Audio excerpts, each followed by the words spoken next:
Richard Pryor. I don't know if you ever really got into him, but he talks about when he went to Africa, and he said he was in this Jeep, and he was riding around, and he was looking around, and he saw these people, these beautiful black people, and there was faces that looked familiar to him, and all of a sudden he was overwhelmed with emotion and he cried. I had that moment. My first day there, we was coming from, we were going, I had a driver come to pick me up, and we were going from the airport to Kalenjin land, and they decided to detour through the Masai Mara. And first we went through the city, of course, and we're going through the city, and I'm looking, and you got these black people, there's shops, there's black people behind the shops, and we're going through the Masai Mara, you know, and the Masais, they still, a lot of them like to dress in their traditional garb, and I'm looking, and then we see the wild animals, and then we went through this little village, and all of a sudden, it really did hit me. Everyone that I see, you know, these people look just like me.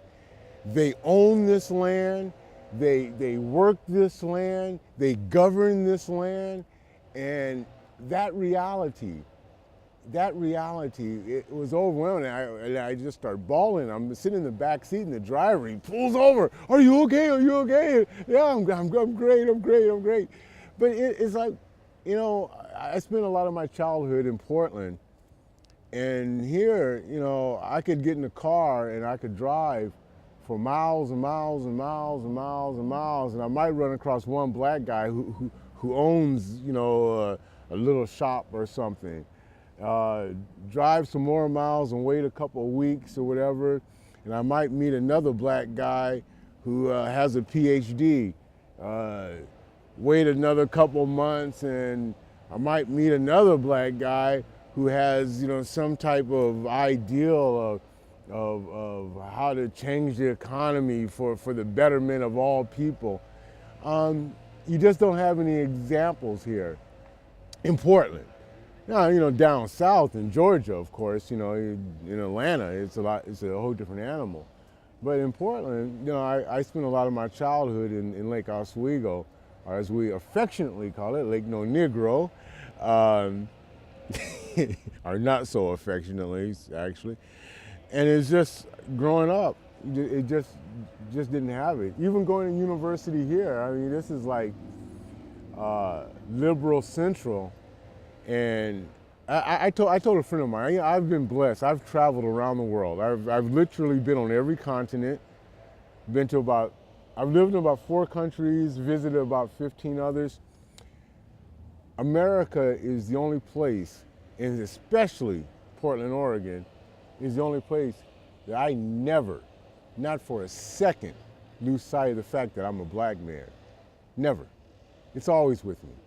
Every moment, every waking moment, I'm aware that I'm a black guy. I'm talking to you right now. I'm a black guy talking to a white man who has a PhD, and he got a camera in my face, and he's looking for a story.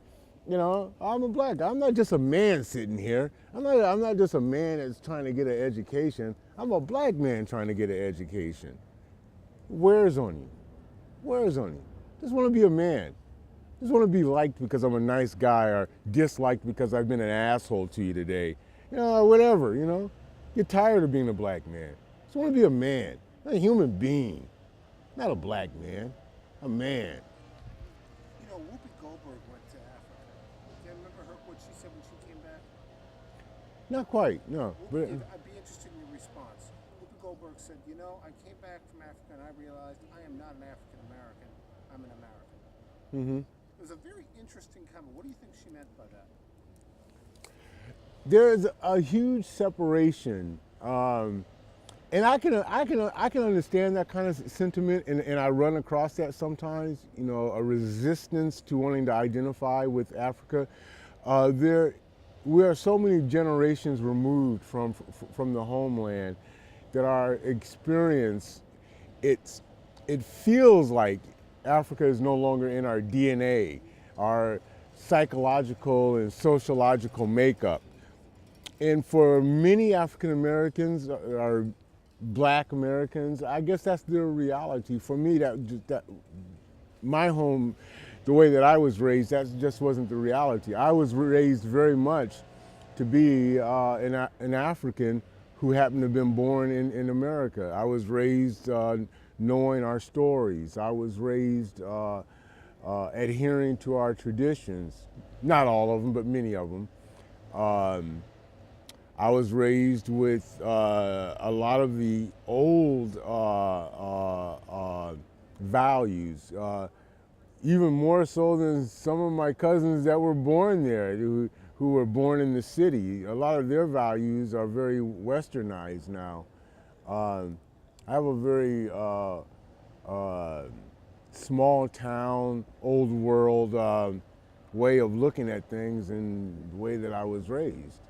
Um, by the time I was 13 years old, I mean, my family was in politics, lobbyists and this kind of stuff, and uh, we socialized intimately, mainly with other Africans, very Pan-African type of way from all different parts, and not too many Americans. By the time I was 13 years old, I had already had 3 or 4 girls promised to me as my wife. You know, my best friend at one point, a female, uh, I think we were like 10, 11, somewhere in there. Our parents had arranged for us to be married, and we grew up laughing at that ideal. We were like, "Oh yeah, I'm gonna marry you." Not gonna happen. But when I got older, if I would have pressed the issue, I probably could have married her. It's kind of interesting way of being raised. I was always America has never really felt like home. I've always been a man without a country, not quite African, not quite American. Most black Americans find it hard to relate to me um, because I am so dark. I am so black. Most whites, whether they realize it or not, fall on their old cliches about who I might be when they first meet me. They see me, I'm very black. I got the big lips, the broad nose, and they make a lot of assumptions based on that. It's kind of lonely. Never really, but Whoopi, that was the original question. Whoopi, I think, she's so far removed that it's hard for her to relate. It would be much the same way I feel. It's foreign. She is more American than she is anything else. People raised in this country, they become enculturated, saturated with the American dream and the American way of looking at things. If that's your reality, then that's what you are. What message would you like to give? Yeah, it's more interesting actually. What message would you like to give to a bunch of young black kids who think America's the only place in the world? What do you want to send? What do you want to say to people? The message that I actually do give them when they'll stop long enough to listen to me: go home, and learn. By saying, when I talk to young black guys, When I talk to young black guys, one of the first things I tell them is go home to the motherland, see what it's like, see what the people are like, see what they look like, see what they talk like, see what their dreams are, see what their drive is. Understand that drive, and that's really important right there. That drive, if you start understanding that drive, it'll wash away any tendency toward what I call the whining of the black man. Sometimes my people, I hate to say, have a very accusatory tone to them when it comes to white people. The white man won't let me do this. The white man won't let me. Man, screw all of that. I'll be damned if a white man gonna tell me what I'm gonna do and what I'm not gonna do. What I wanna do is what I'm gonna do. No one's gonna stop me. You go home, if you go home, you'll see people living in abject poverty. the most gut-wrenching, soul-tearing poverty that they can imagine, even probably beyond their imagination.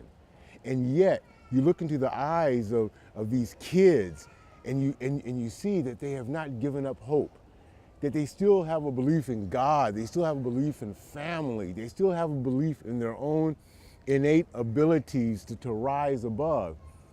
And then I come back home and I see in the eyes of young black kids, you know, a desire to get over, a desire to defeat the white man. It's bullshit. I mean, excuse my language, but it's bullshit. The white man is not the enemy of young blacks. They're their own worst enemy. Selling drugs to each other, the glorification of street life, the blaming of someone else instead of looking inside and saying, where have I fallen short? Has the white man did things to my people? Absolutely. Historically, absolutely. And even today, while right now, I'm on this campus, and I do feel like, you know, there are certain powers to be on this campus that would victimize me if I allowed it. And they try to victimize me by judging me. They try to victimize me by, like, when they see me walking down this street, right down this street, this corridor at nighttime, they'll tend to move a little bit away. They try to victimize me when I sit in one of the lobbies late at night and some kid calls you know, the security on me. There's a strange black man sitting in the lobby. I got a ticket for that. I'm fighting the case right now because of that. I mean, but that victimization can only be complete if I embrace it. When I talk to young blacks, I tell them, don't embrace it. Don't embrace it. Reject it. Yes, it will always come. As long as we're in this land, it will always come. And I don't really see a day people was all celebrating when President Obama became president. Yeah, you know, I voted for him, and did I cry? I cried. I cried my ass off, you know, because I remember just a year earlier, or before he even started running, someone had asked me, do I think I would see a day where a black man would be the president of the United States? I said, yeah, sure. When I see an elephant fly, yeah, you know, I never thought I'd see it. So yeah, I cried. But electing a politician, because at the end of the day, he's not a black man, he's a politician. He's not a white man, he's a politician at the end of the day, and there are breeds separate than everything else. So yeah, I was happy, but that's not the end all to be all of us recognizing our freedom. Us recognizing our freedom is exactly that. Us recognizing our freedom. Not a white man signing a piece of paper saying you have been freed. Not a white man saying you can have a job over here. Does that help? Yeah. But it doesn't define my freedom. My freedom is defined by what lives inside of me. They can only really get that if they go home. If they go home to Africa. Even if they don't go home to Africa, if they go to some place where people are living in abject poverty and they see the freedom that lives in people's hearts. People who, by the way, don't have political freedom. People who, by the way, if they was to open their mouth and say that the president of their country is an asshole, would probably disappear. They still a lot of times have more freedom than a lot of the young African Americans I meet here who have enslaved themselves.